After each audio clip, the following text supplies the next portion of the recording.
ito ay rated SPG. Striktong patnubay at gabay ng magulang ang kailangan. Maaaring may masiselang tema, lengguwahe, karahasan, sexual, horror o droga na hindi angkop sa mga bata.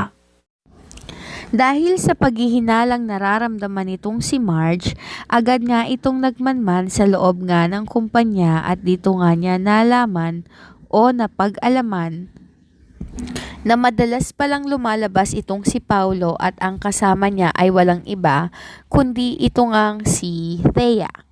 Noong una nga ay sinasabi ni Thea na napapraning lang itong si Marge at binabaliktad pa niya ang sitwasyon.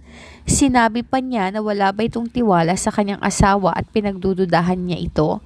Napakadumi nga ng isip nito ayon sa kanya. Subalit hindi nagpatinag itong si Marge.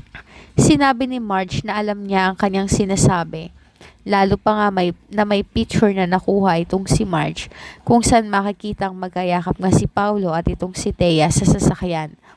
Ang hindi alam nitong si Thea ay marami na palang nakuhang ebidensya ng pagtaksil itong si Marge laban sa kanilang dalawa. Kaya naman, pinili nga niya na kausapin na muna si Greg tungkol dito. Noong mga oras na yon, ay sinabi nitong si Greg na wag sanang lumabas ang nasabing issue dahil kahihiyan din iyon ng kanilang pamilya.